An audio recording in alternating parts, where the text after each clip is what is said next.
accurate local forecast with meteorologist Jackson Chastain starts now.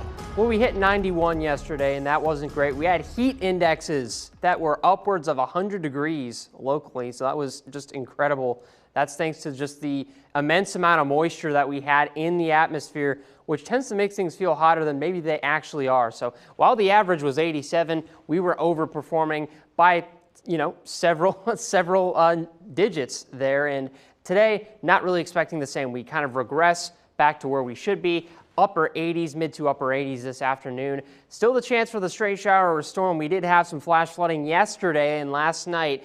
That was kind of a big deal. Thankfully today things calmed down just a little bit, and things have already started to calm down heading into the morning. Now, as you get into kind of past lunchtime into the afternoon, you could see some of these pop-ups start to form once again.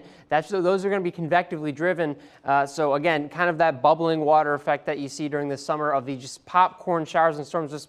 They show up wherever, and you just got to deal with them. So make sure that you have some sort of contingency plan in place so that you can stay dry if any of these showers and storms happen to make their way on through. That cold front having pushed its way off to the east, it's bringing a lot of rain to other places such as Connecticut. They actually got a ton of flooding recently as well. So thankfully for us, we did not get the full brunt force impact of all of this. I will say this: any place that did get a lot of rain, that did help fight back against the drought. This is as of last Thursday, so we're going to have to wait another week to kind of see how things have changed in terms of us getting rain, but I'm absolutely certain it did help. So good news on that front.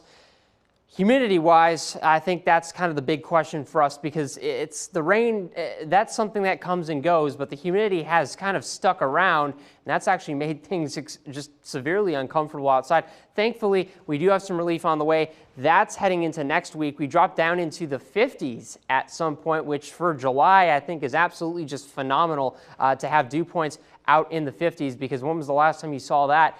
What that means is practically when you have temperatures that are going to be in the mid to upper 80s, especially midweek, combine that with these lower dew points, well, you have more of a dry heat. So that's a little bit more manageable. It also means that typically when you have high humidity, your sweat doesn't evaporate, so you stay warm, you feel hot outside.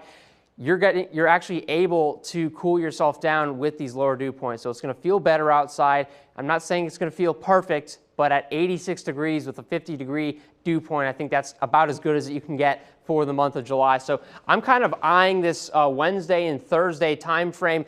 Beyond that, maybe a few scattered showers and storms here and there. That's always a possibility. But big rain chances, a thing of the past at this point. We'll continue to keep you updated if we get any new updates or information with the models. Right now, looking like it's going to be a decent start to next week, Sarah.